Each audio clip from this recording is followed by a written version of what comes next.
Olá, meu nome é Patrícia. Bem-vindo ao nosso podcast Uma Jornada de Insights. E hoje estaremos começando uma nova jornada pela geografia bíblica. Esta série de estudos é uma tradução e adaptação das aulas da doutora Cindy Parker no website biblicaltraining.org. E você sabia que a geografia de um lugar é muito importante? E é também um importante personagem na Bíblia? Nós, muitas vezes, ou quase nunca, pensamos na geografia como um personagem, mas ela realmente influencia a narrativa tanto quanto qualquer um dos personagens humanos que estão circulando naquele lugar.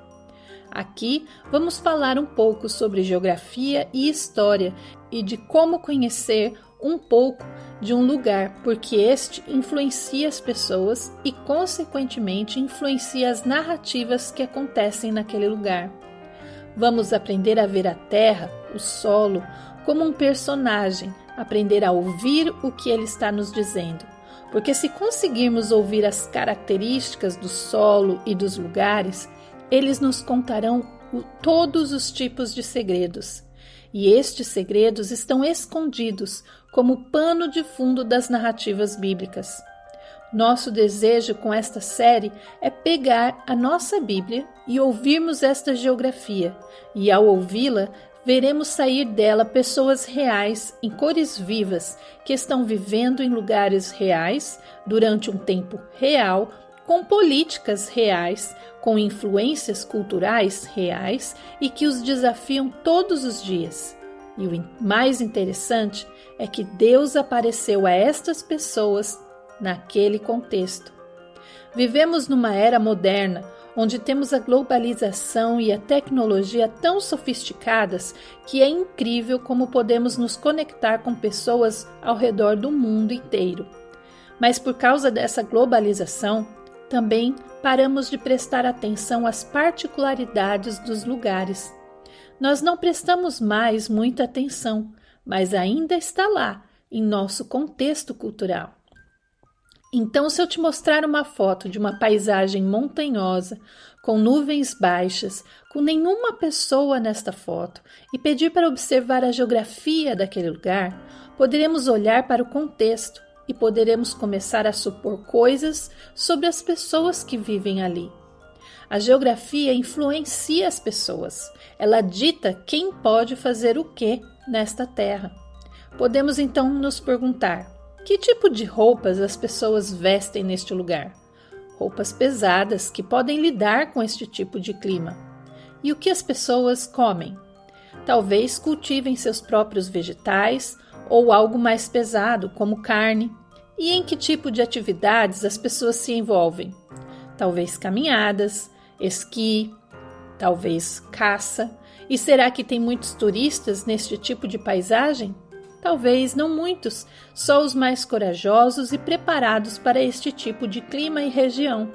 Talvez seja um lugar de difícil acesso e pessoas podem se perder nas florestas, ou elas preferem ficar isoladas para ter um tempo mais introspectivo. Mas chegar num lugar como este é desafiador. Então concluímos que há poucos habitantes, poucos turistas, poucas influências internacionais afetando os habitantes deste lugar. E mais uma vez, afirmamos que a paisagem definitivamente influencia como as pessoas vivem. Se mudarmos a fotografia para uma praia e fazermos as mesmas perguntas, o que as pessoas comem numa paisagem como esta? Peixe, frutos do mar, frutas, saladas, comidas mais leves. E o que as pessoas vestem em cidades praianas? Shorts, vestidos, saias, roupas mais casuais e informais, porque num lugar como este as pessoas querem estar sempre prontas para atividades fora de casa. As pessoas são muito mais despreocupadas em relação a vestuário e querem estar sempre prontas para sair a qualquer momento. Será que há bastante turistas numa cidade como esta?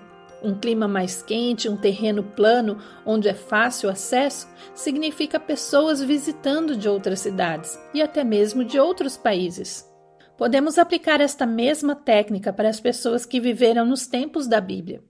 As pessoas que viviam nas montanhas, como os israelitas, eram influenciadas pela geografia do lugar, como a imagem da montanha que falamos antes. Estas pessoas viviam mais isoladas, vestiam-se com mais camadas de roupas e roupas mais pesadas e quentes. Um povo mais orientado para o contexto familiar. Mas quando descemos para as planícies costeiras, muitas coisas mudam, porque as pessoas que viviam nestas áreas estavam mais abertas a influências internacionais. Então, isso é o que vamos fazer nesta jornada. Nosso exercício será pegar histórias da Bíblia com as quais estamos muito familiarizados, mas não apenas perguntar o que aconteceu. Vamos perguntar onde isso aconteceu. E se entendermos como estudar esta paisagem, vamos ver todas estas outras influências adicionais na história que está por trás do texto. Com a maioria das pessoas, muitas das histórias da Bíblia que aprendemos é como se elas fossem bolhas isoladas umas das outras, e nem tudo se encaixa. Mas quando aprendemos a estudar a Terra e sua geografia, aprendemos a ancorar estas bolhas no chão, numa linha do tempo histórica. Então eu convido você nesta jornada a pegar as histórias bíblicas e, em vez de apenas dizer que elas têm uma mensagem teológica, vamos ancorá-las no chão, colocá-las em um lugar específico e então aprender a ver estas pessoas como pessoas reais, num tempo real, com problemas reais, com questões a respeito de Deus reais. E observar como Deus interagiu com as pessoas naquele tipo de contexto e como Ele interage conosco no nosso contexto. E este jeito de estudar a Bíblia é interessante porque os escritores bíblicos usaram o seu contexto e a sua geografia para explicar conceitos teológicos sobre Deus e questões da vida realmente importantes e complexos. Por exemplo, é difícil descrever Deus. É um conceito muito complexo. É difícil descrever, por exemplo, por que Deus é importante. Como alguém anseia por Deus? Como isso se parece? E vemos então os escritores bíblicos usando a sua própria paisagem para explicar estes tipos de conceitos teológicos importantes e complexos. A questão é que, não importa onde estejamos no mundo, preenchemos estas imagens, estas analogias com o que nós estamos familiarizados. E aí, isto muda a nossa teologia e como entendemos e interagimos com Deus e assuntos espirituais. Um exemplo disso é o famoso Salmo 23. Muitas pessoas o têm memorizado. É referência o tempo todo em muitos contextos diferentes do nosso dia a dia. Temos cartões, devocionais, livros, sermões sobre este salmo, aplicando-se em todas as áreas da vida. Um salmo escrito por Davi, que é conhecido por ter sido um pastor de ovelhas e rei de Israel. O Salmo 23 então nos diz: O Senhor é meu pastor, nada me faltará. Ah, isso soa com algo tão bom. Ele me faz deitar em verdes pastos. Se você, como eu, cresceu num ambiente urbano e não havia ovelhas ao seu redor, dê uma olhada nesta foto na Ilha Sul da Nova Zelândia, onde há mais ovelhas do que pessoas. E esta é a imagem que trazemos à mente como referência ao ler este salmo. E provavelmente pensamos: ah, que imagem mais linda! Quanta paz, certo?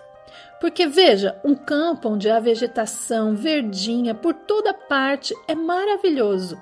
Não há ameaças de predadores. E aí pensamos: qual é o papel do pastor nesse tipo de ambiente? O papel do pastor é levar-nos onde nós quisermos. E, na verdade, nem precisamos muito deste pastor, certo? Olha ao redor o que você precisa.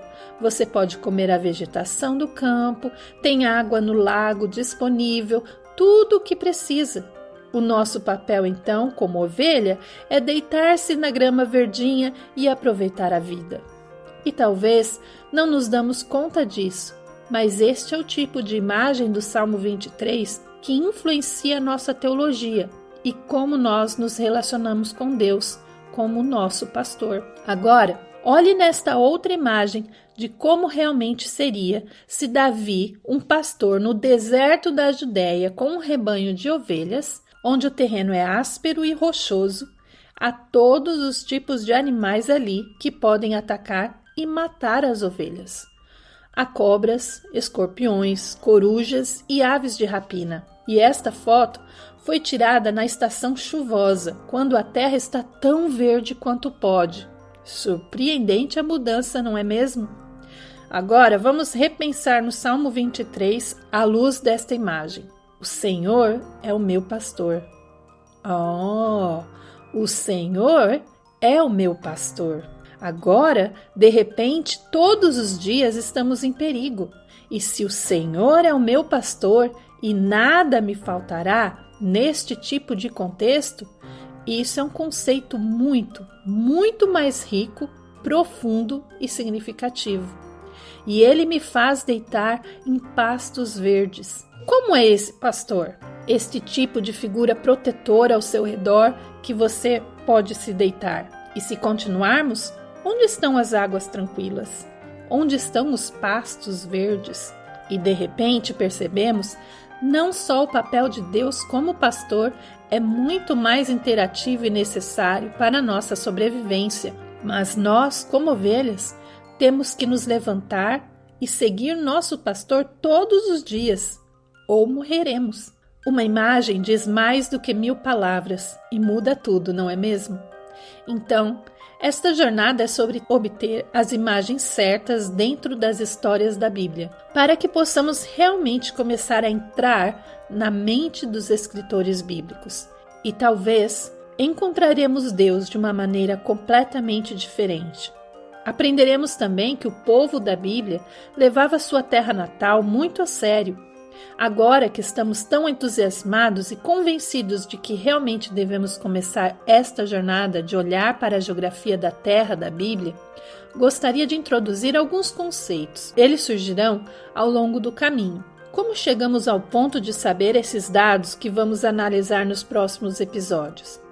Quando as pessoas falam sobre a geografia histórica da terra da Bíblia, é importante ter alguns conceitos. Um deles seria a topografia ou a geografia física de um lugar. E nesta jornada veremos algumas das ideias do Dr. Paul Wright, que nos ensina sobre o processo de estudar e olhar para o arranjo das características físicas naturais e artificiais da Terra. Por exemplo, quando vamos a um lugar, precisamos perguntar: qual é a forma deste terreno? Há uma colina íngreme ou é um vale amplo e aberto? Existe água por perto? É um lugar seco? George Adam Smith fala sobre como a geografia não pode provar a Bíblia. Então, o que veremos aqui não vai provar a Bíblia, mas os eventos da Bíblia não são desmentidos pela geografia. Significa que os eventos que temos registrados na Bíblia estão em sintonia e entrelaçados com a realidade. Então podemos concluir que a geografia real da Terra não vai desmentir os eventos que temos registrados na Bíblia. Então, a parte da geografia física da Bíblia pode ser um verdadeiro presente para nós ao tentarmos explicar ou entender por que confiamos neste livro. Olharemos para um monte de mapas, explorando-os, porque isso nos ajudará a entender a forma e a textura do terreno. Vamos olhar onde estão as estradas, as colinas, as montanhas, a água.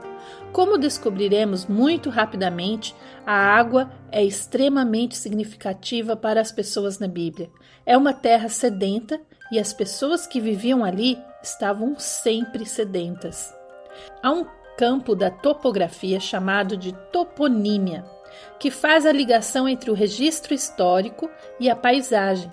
São perguntas como: como chamamos este lugar?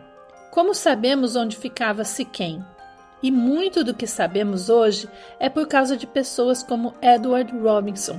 Ele tinha um colega chamado Eli Smith, e este falava árabe fluentemente. Edward Robinson conhecia as escrituras de trás para frente e estava muito familiarizado com os conceitos. Mesmo apenas lendo as escrituras, ele sabia sobre as cidades que estavam agrupadas e próximas umas das outras. apenas em como elas apareciam no texto e quais pareciam estar mais distantes. E assim, quando eles foram explorar a Terra Santa durante o Império Otomano, que existiu durante 1299 até 1922, enquanto eles exploravam e iam às comunidades árabes locais e perguntavam: como vocês chamam esta colina?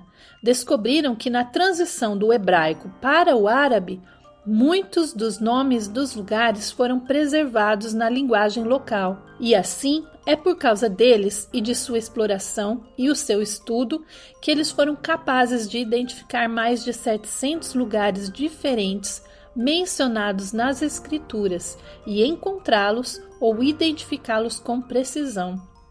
E a arqueologia, que é o processo de estudar a história humana e até mesmo a pré-história, através da escavação de sítios e terrenos e da análise dos artefatos encontrados nestes locais, também tem feito um trabalho espetacular para esclarecer nossa compreensão da história. Também tem ajudado a mostrar onde estão os nossos pontos cegos, onde pensávamos coisas sobre a cultura antiga e as pessoas daquela época que não estavam corretas.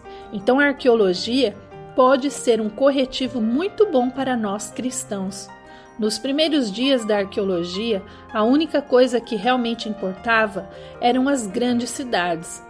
Qualquer coisa que fosse grande, chique e parecesse realmente empolgante. Mas agora temos pessoas que estão saindo e perguntando como viviam os agricultores, como vivia aquele israelita comum que nunca teria o seu nome mencionado na história bíblica. E quando começamos a desenvolver este tipo de pensamento e perspectiva, isso nos dará uma melhor compreensão do texto bíblico, porque é apenas uma imagem maior e melhor.